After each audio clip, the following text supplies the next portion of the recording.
ஆன்மீக அன்பர்கள் அனைவருக்கும் வணக்கம். நாம் நம்மளுடைய சேனலில் தொடர்ந்து நிறைய சுவாரஸ்யமான ஆன்மீகம் சார்ந்த தகவல்களை தாங்க பார்த்துட்டு வந்துட்டு இருக்கோம். அந்த வரிசையில் இன்றைய பதிவில் நம்ம பார்க்கக்கூடியது துலாம் ராசி அன்பர்களுக்கு வரக்கூடிய மார்ச் மாதம் 13ஆம் தேதி அன்று நிகழக்கூடிய அற்புதமான பௌர்ணமிக்கு அப்புறமா என்னென்ன மாற்றங்களானது ஏற்பட இருக்கு, மேலும் உங்களுடைய வாழ்க்கையில் நீங்கள் சந்திக்கக்கூடிய எதிர்பாராத விஷயங்கள் என்ன, நல்ல விஷயங்கள் நடக்குமா, இதுபோல் இந்த மாதத்தை இன்னும் எளிமையாக கடந்து வரதுக்கு நீங்கள் செய்யக்கூடிய பரிகார முறைகள் என்ன அப்படின்றத பற்றி எல்லாம் தான் தெளிவாக இந்த பதிவில் நம்ம தெரிஞ்சுக்க போகிறோம். கூடவே ஆன்மீக ரீதியாக எளிமையாக செய்யக்கூடிய பரிகாரங்களை பற்றியும் பௌர்ணமியினுடைய சிறப்புகளை பற்றியும் தொடர்ந்து பார்க்கலாம். அதெல்லாம் பார்க்குறதுக்கு முன்னாடி நீங்களும் நம்ம சேனலை சப்ஸ்கிரைப் பண்ணாமல் இருக்கீங்க அப்படின்னா மறக்காமல் சேனலை சப்ஸ்கிரைப் பண்ணிக்கோங்க. கூடவே பக்கத்தில் இருக்கிற பெல் ஐக்கானையும் கிளிக் பண்ணிக்கோங்க. அப்போ தான் நாங்கள் போடக்கூடிய வீடியோக்கள் எல்லாமே உங்களுக்கு நோட்டிஃபிகேஷனாக உடனுக்குடன் வந்தடையும். நீங்களும் பார்த்து பயன்பெறலாம். வாங்க வீடியோக்குள்ளே போகலாம். பொதுவாக ஆன்மீக ரீதியாக பார்த்தோன்னா மாதம் பௌர்ணமி மற்றும் அமாவாசை ஆகிய திதிகள் வருவதுண்டு. இந்த 2 நாட்களுமே ரொம்ப விசேஷமானது தாங்க. பௌர்ணமியில் நம்ம வழிபாடுகள் எல்லாம் செய்கிறதுனால அம்பிகையினுடைய அருளை முழுமையாக பெற முடியும். கூடவே பார்த்திங்கன்னா சந்திர பகவானுடைய அருளாசியும் நமக்கு கிடைக்கும். நம்ம செல்வ செழிப்போடு வாழணும் அப்படின்றதுக்காகவே தான் பௌர்ணமியில் வழிபாடுகள் எல்லாம் செய்கிறோம். அதுவும் பௌர்ணமி நிலவினுடைய வெளிச்சத்தில் நம்ம வழிபாடுகள் செய்யும் பொழுது அதனுடைய வெளிச்சமானது நம்மளுக்கு எல்லா விதமான செல்வ செழிப்புகளையும் ஏற்படுத்தி கொடுக்கும். மேலும் நேர்மறையான ஆற்றல் அதிகமாக நிறைந்திருக்கக்கூடிய நாளாக இந்த நாள் பார்க்கப்படுது. ஸோ அப்படி பார்த்தீங்கன்னா தற்போது மார்ச் மாதம் 13ஆம் தேதி அன்னைக்கு நிகழக்கூடிய பௌர்ணமி தமிழ் மாத கணக்கின்படி பார்த்தோம்னா மாசி மாத பௌர்ணமிங்க. மாசி மாத பௌர்ணமி அப்படின்னா நமக்கு தெரியும், நல்ல ஒரு பௌர்ணமி. அதுவும் குறிப்பாக மகம் நட்சத்திரத்தோடு வரக்கூடிய இந்த பௌர்ணமி சூப்பரான ஒரு பௌர்ணமி. சிவபெருமான வழிபாடு செய்வதற்குரிய ஏற்ற நாள் அப்படின்னு சொல்லுவாங்க. மேலும் மாசி மாதம் அப்படின்னாலே மகத்துவம் நிறைந்த மாதம் அப்படின்னு சொல்லுவாங்க. அவ்வளவு சிறப்புகளானது இந்த மாசி மாதம் இருக்குது. சொல்லப்போனால் இந்த நாளில் வரக்கூடிய மகா சிவராத்திரி ஆல்ரெடி முடிஞ்சிருச்சு.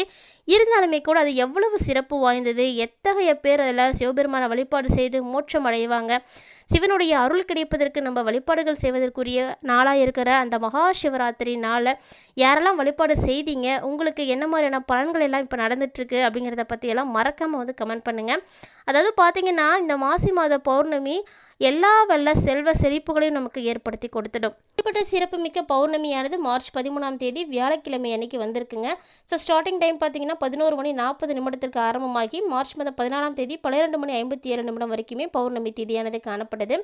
அதுவும் உருவாகக்கூடிய நட்சத்திரம் மகம் நட்சத்திரம். அடுத்த நாள் வெள்ளிக்கிழமை பூரண நட்சத்திரமும் உருவாகிடுது. ஸோ பூரண நட்சத்திரத்துலையும் பார்த்தீங்கன்னா பௌர்ணமி தேதியானது இருக்க போகுது. அதனால் அம்பிகையை நீங்கள் வழிபாடு செய்கிறது ரொம்பவே சிறப்பு வாய்ந்தது. பொதுவாகவே நம்ம பௌர்ணமி அப்படின்னா நம்ம எல்லாருக்கும் தெரியும், சிவபெருமான வழிபாடுகள் செய்வது, அதுவும் குறிப்பாக அண்ணாமலையார் ஆலயத்துக்கு போய் கிரிவலம் போகிறது அவ்வளவு ஸ்பெஷல். ரொம்ப கடன் பிரச்சனையால் இருக்கக்கூடியவங்க இந்த வருடம் என்னுடைய பிரச்சனைகள் அனைத்தும் தீரணும் அப்படின்னு நினைக்கிறவங்க கண்டிப்பாக சிவனுடைய ஆலயங்களுக்கு போங்க. அது மட்டும் இல்லாமல் இந்த முறை கிரிவலம் போயிட்டு பாருங்கள். கண்டிப்பாக அடுத்த வருடத்துக்குள்ளே உங்களுடைய அனைத்து விதமான பிரச்சனைகளும் சரியாக போகும். சிவபெருமான் மீது நம்பிக்கை இருக்கக்கூடியவங்க கண்டிப்பாக செய்யுங்க. ஏன்னா எல்லாராலையும் கிரிவலம் போக முடியாது தான். ஆனால் யாரை இந்த வருடம் சிவபெருமான் அனுமதிக்கிறாரோ அவங்களுக்கு எல்லா விதமான நன்மைகளும் நடக்கும். கண்டிப்பாக முயற்சி பண்ணுங்கள். கூடவே பார்த்தீங்கன்னா இந்த நாளில் நீங்கள் வீட்டில் இருந்து கூட வழிபாடுகள் செய்யலாம். சிவனுடைய திருவுருவப்படம் வச்சுருக்கீங்கன்னா வீட்டிலேயே வழிபாடுகள் செய்யுங்க. சிவபெருமானுக்கு பால் இல்லைனா இனிப்புகளை வைத்து வழிபாடுகள் செய்கிறது ரொம்பவே சிறப்பானது. அது மட்டும் இல்லாமல் சிவன் பார்வதி 2 பேரும் ஒன்றா இருக்கிற மாதிரி ஃபோட்டோஸ் இருக்குன்னா அதை வீட்டில் வைத்து இந்த நாளில் வழிபாடு செய்தீங்க அப்படின்னா சுபிட்சமானது ஏற்படும். தம்பதியர்களுக்குள்ளே இருக்கக்கூடிய பிரச்சனைகளும் பார்த்திங்கன்னா விலக ஆரம்பிச்சிடும். ஸோ இது போல் சின்ன எளிமையான பரிகாரங்களை நம்ம வீட்டில் இருந்து இந்த பௌர்ணமி நாளில் செய்யும் பொழுது நல்ல மாற்றங்கள் அப்படிங்கிறது கண்டிப்பாக கிடைக்கும்.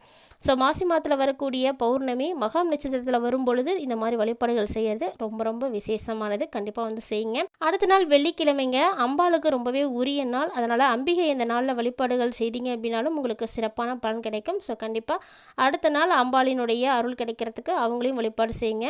அம்பாள் அப்படின்னாலே நெய் தீபம் தாங்க. நெய் தீபம் ஏற்றி வழிபாடுகள் செய்யுங்க, நல்லது நடக்கும். ஸோ இந்த மாதிரி பௌர்ணமி பற்றிலாம் நிறைய விஷயங்கள் நீங்கள் பார்த்துருப்பீங்க. பௌர்ணமிக்கு அப்புறமா எப்போதுமே கிரக மாற்றங்கள் அப்படிங்கிறது இருக்குங்க. அதன் அடிப்படையில் இந்த முறை மீனராசியில் பார்த்திங்கன்னா 6 விதமான கிரகங்களுடைய சேர்க்கை இருக்குது. அதன் அடிப்படையில் துலாம் ராசி நண்பர்களுக்கு கிடைக்கக்கூடிய பலன்களை பற்றி நம்ம தொடர்ந்து பார்க்கலாம். வீடியோ ரொம்பவே இன்ட்ரெஸ்டிங்காக இருக்கும். ஸ்கிப் பண்ணிடாமல் முழுமையாக பார்த்து பயன்பெறுங்க. நடக்காது அப்படின்னு எதையுமே நினைக்காதவர்கள் அப்படின்னா அது துலாம் ராசி நண்பர்கள் தாங்க. எல்லா விஷயத்தையுமே நம்ம செய்து பார்க்கணும் அப்படின்ற ஒரு துடிப்பு இவங்கக்கிட்ட அதிகமாகவே இருக்கும். ஸோ உங்களுக்கு வரக்கூடிய காலகட்டங்கள் அதுவும் குறிப்பாக பௌர்ணமிக்கு அப்புறமா நிறைய விஷயங்களானது உங்களுக்கு நடக்க ஆரம்பிச்சிடும். இது வரைக்குமே நிறைய சுபகாரியங்களில் உங்களுக்கு தடைகளானது இருந்திருக்கலாம். ஆனால் பௌர்ணமிக்கு அப்புறமா நிச்சயமாக உங்களுடைய வாழ்க்கையில் நல்ல மாற்றம் இருக்குங்க. சுபகாரிய தடைகள்லேருந்து நீங்கள் விடுபட போகிறீங்க. கிரகங்களுடைய சஞ்சாரம் உங்களுக்கு நல்ல ஒரு பலன்களை வந்து ஏற்படுத்தி கொடுக்கும். ஆனால் அந்த நேரத்தில் நீங்கள் எதையும் செய்கிறதா இருந்தால் மட்டும் ஒரு முறைக்கு பல முறை யோசித்து செய்யுங்க. அதுதான் நல்லது. ஏன்னா மனநிலை அப்படிங்கிறது உங்களுக்கு ஏதாவது ஒரு வகையில் இருந்துக்கிட்டே தான் இருக்கும். சொல்லப்போனால் நிறைய சிந்தனைகளோடு தான் இருக்குமே தவிர மகிழ்ச்சி அப்படிங்கிறது இல்லாமல் இருக்கும். அப்படிப்பட்ட இந்த காலகட்டங்களில் உங்களுடைய முயற்சிகள் அப்படிங்கிறது பெரிய அளவில் எதுவும் இருக்குன்னா அதை மட்டும் நீங்கள் தள்ளி போட்டுக்கோங்க. ஏன்னா மனம் ஒரு நிலையோடு இருக்கணும், சந்தோஷமாக இருக்கணும். அப்போ தான் வந்து நமக்கான பலன்களும் நமக்கு திருப்தியாக கிடைக்கும். ஆனால் இந்த காலகட்டங்களில் உங்களுடைய ராசி பார்க்கக்கூடிய தனாதிபதியாக இருக்கக்கூடிய செவ்வாய் பகவான் சிறப்பாக இருக்கிறதுனால உங்களுக்கு பணவரவு அப்படிங்கிறது அதிகரிக்க ஆரம்பிக்கும். மேலும் சொல்லப்போனால் துலாம் ராசி என்பர்களுக்கு உடல் ஆரோக்கியம் சார்ந்த விஷயங்களில் பிரச்சனைகள் இருக்குன்னா கூட இனி சீக்கிரமாக ரெக்கவர் ஆகிடுவீங்க. இது வரைக்கும் கூட உங்களால் எங்கேயுமே போய் அதை காட்டுறதுக்கு கூட நேரங்கள் இல்லாமல் இருந்திருக்கலாம். ஆனால் இப்போது அதற்குரிய அமைப்பெல்லாம் இருக்குது. ஸோ உங்களுடைய உடல் ரீதியான பிரச்சனைகளை நீங்கள் மருத்துவர்கிட்ட போய் காட்டுறதுக்கான டைம்லாம் வந்துடுச்சு. ஸோ காட்டி அதுக்குரிய மருந்துகள் நீங்கள் எடுத்துக்கும் பொழுது சீக்கிரமாகவே வந்து சரியாக போயிடும்.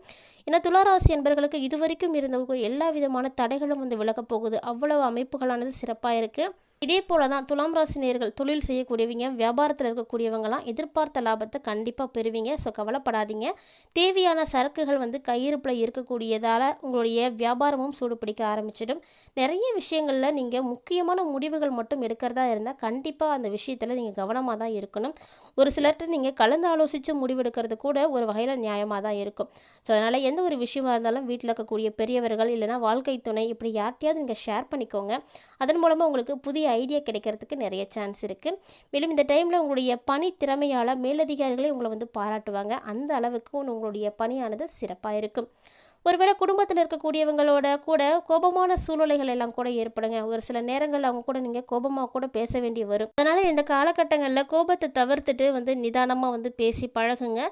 அதுபோல் மனைவி குழந்தைகளுடைய உடல்நலத்தில் மட்டும் கொஞ்சம் கவனமாக இருந்துக்கோங்க. ஒரு சிலருக்கெல்லாம் இடமாற்றம் ஏற்படலாம். அதே போல் வாகனங்களில் போகும்பொழுது கவனமாக இருக்கணும். ஒரு சில துலாம் ராசி என்பவர்களுக்கு வயிறு தொடர்பான நோய்கள் அப்படிங்கிறது அப்பப்போ வந்துட்டு போகும். ஸோ உணவு கட்டுப்பாடு அப்படிங்கிறது ரொம்பவே அவசியமானது. இந்த நாட்களில் பெண்களுக்கு பார்த்திங்கன்னா சதா ஏதாவது யோசிச்சுட்டே இருக்கக்கூடிய ஒரு சூழ்நிலையானது இருக்கும். எந்த ஒரு காரியத்திலையுமே முக்கியமான முடிவுகளை வந்து அவங்களால எடுக்கவே முடியாது. அப்படியே ஒரு வேளை எடுக்கணும் அப்படின்னு நினச்சாங்கன்னா கூட அதுக்கு தீர ஆலோசிக்கக்கூடிய நிலையானது உருவாகுது. கலைத்துறையில் இருக்கக்கூடியவங்க நிறைய உத்திகளை எல்லாம் கையாண்டு தொழிலில் முன்னேற்றத்தை வந்து அடைவீங்க. உறவினர்கள் மூலமாக நிறைய உதவிகளும் உங்களுக்கு வந்து கிடைக்க ஆரம்பிச்சிடும். மேலும் பார்த்திங்கன்னா இந்த டைமில் உதவிகள் அப்படின்றது நிறைய கிடைக்கிறதுனால நிறைய விஷயங்களை நீங்கள் வெற்றிகளை பார்ப்பீங்க. தக்க சமயத்தில் உங்களுக்கு உதவிகள் கிடைச்சிடும். அதனால் எந்த ஒரு இக்கட்டான சூழ்நிலையிலுமே நீங்கள் வந்து கவலை மட்டும் படாதீங்க. இறைவன் இருக்கிறாரு. உங்களுக்கு இனி எல்லா விஷயங்களையுமே நல்லது தான் செய்ய போகிறாரு. கண்டிப்பாக உங்களுக்கு எப்பேற்பட்ட சூழ்நிலைகள் வந்தாலும் அதை கடந்து வர முடியும். நம்பிக்கை ரொம்பவே முக்கியமானது. மேலும் சொல்லப்போனால் நிறைய கிரகங்களுடைய மாற்றங்கள் இந்த டைமில் உங்களுக்கு சாதகமாக இருக்கிறதுனால எல்லா விஷயங்களுமே வந்து சிறப்பாக நடக்க ஆரம்பிச்சிடுங்க. கலைத்துறையில் இருக்கக்கூடியவர்களை பொறுத்த வரைக்கும் நல்ல ஒரு பலன்கள் கிடைக்கும். அதே போல் அரசியல் துறையில் இருக்கக்கூடியவர்களும் நல்ல முன்னேற்றத்தை பார்ப்பீங்க. மேலும் பார்த்தீங்கன்னா நீங்கள் மேன்மை அடையிறதுக்கு என்னென்ன விஷயங்கள் செய்யணுமோ அதெல்லாம் உங்களுக்கு நடக்கும். புதிய வாய்ப்புகள் வந்து சேரும். வெளிநாடு போகிறதுக்கான வாய்ப்புகள் கூட ஒரு சிலருக்குலாம் வருங்க. வீண் அலைச்சல் அப்படிங்கிறது ஏதாவது ஒரு வகையில் உங்களுக்கு ஏற்பட ஆரம்பிச்சிடும். ஸோ கவனமாக இருங்க. வாழ்க்கையில் முன்னேற்றம் அப்படிங்கிறதும் அதிகமாகவே இருக்கும். கல்வி பயிலக்கூடிய மாணவர்களுக்கு கல்வியை பற்றிய எண்ணங்களானது அதிகரிக்க ஆரம்பிக்கும். ஒரு சிலர்லாம் பாடங்களை படிக்கும் பொழுது மனசை முதல்ல ஒருமுகப்படுத்திட்டு அதுக்கப்புறமா படிங்க. அப்போ தான் மனதில் போய் நிற்கும். ஸோ கிட்டத்தட்ட பார்த்தீங்கன்னா துலாம் ராசி என்பர்களுக்கு இனி வரக்கூடிய நாட்களில் எல்லா விஷயங்களுமே சிறப்பாக தாங்க நடக்க போகுது. இது வரைக்கும் இருந்த கஷ்டங்கள் எல்லாம் தீரக்கூடிய ஒரு காலகட்டம் வந்துடுச்சு. கவலைப்படாதீங்க. மேலும் இது போல் இந்த நாட்கள் அனைத்தும் உங்களுக்கு சிறப்பாக இருக்கணும். பௌர்ணமிக்கு அப்புறமா எல்லா விஷயமே உங்களுக்கு நல்லா நடக்கணும் அப்படின்னு ஆசைப்பட்டீங்க அப்படின்னா எளிமையாக நீங்கள் சின்னதாக ஒரு பரிகாரத்தை மட்டும் செய்துக்கோங்க. அதாவது சுமங்கலி பூஜை செய்து சுக்கிர பகவானுக்கு அர்ச்சனை செய்துட்டு வந்தீங்கன்னா உங்களுடைய குடும்பத்தில் ஒற்றுமை அப்படிங்கிறது அதிகரிக்கும். பொருள் சேர்க்கையும் வந்து அதிகரிக்க ஆரம்பிக்கும். ஸோ இது வந்து பெண்களாக இருக்கக்கூடியவங்க செய்யுங்க. ஆண்களாக இருக்கக்கூடியவங்க சுக்கிர பகவானை நீங்கள் வழிபாடுகள் செய்கிறதே போதுமானதாக இருக்கும். இந்த வீடியோ பதிவில் துலாம் ராசி என்பர்களுக்கு மாசி மாத பௌர்ணமியில் ஏற்படக்கூடிய அற்புதமான மாற்றங்கள் எப்படி இருக்குது அப்படிங்கிறதெல்லாம் பார்த்துருப்பீங்கன்னு நினைக்கிறேன். அதாவது மார்ச் மாத கணக்கின்படி பார்த்தோம்னா மார்ச் 13ஆம் தேதி, தமிழ் மாத கணக்கின்படி பார்த்தோம்னா மாசி மாத பௌர்ணமி. ஸோ கிட்டத்தட்ட இந்த பௌர்ணமி அப்படிங்கிற பொழுது நல்ல ஒரு பலன்கள் தகவல் கொடுக்கக்கூடிய வகையில் தான் இருக்குங்க. முடிஞ்ச இந்த நாளில் அது ஒரு சிவன் ஆலயங்களுக்கு போய் வழிபாடுகள் செய்யுங்க. சிவபெருமானுக்கு அபிஷேகத்துக்கு பால் வாங்கி கொடுங்க. இதெல்லாம் உங்களுக்கு மிகப்பெரிய புண்ணியங்களை ஏற்படுத்தி கொடுக்கும். அவருடைய அருளாசியோடு இனி வரக்கூடிய அனைத்தும் உங்களுக்கு சிறப்பாக இருக்கும். இந்த வீடியோ பதிவில் பார்த்துருக்கக்கூடிய தகவல்கள் அனைத்தும் உங்களுக்கு பிடிச்சிருக்குன்னா லைக் பண்ணுங்கள், ஷேர் பண்ணுங்கள், மறக்காமல் கமெண்ட் பண்ணுங்கள். இது மட்டும் இல்லாமல் இது போல் நிறைய இன்ட்ரெஸ்டிங்கான ஆன்மீகம் சார்ந்த தகவல்களானது நம்மளுடைய சேனலில் தினந்தோறுமே நம்ம பதிவேற்றம் செய்துகிட்டே இருக்கோம். இது வரைக்கும் நீங்கள் பார்த்ததில்லை அப்படின்னா மறக்காமல் விசிட் பண்ணி பார்த்து பயன்பெறுங்க.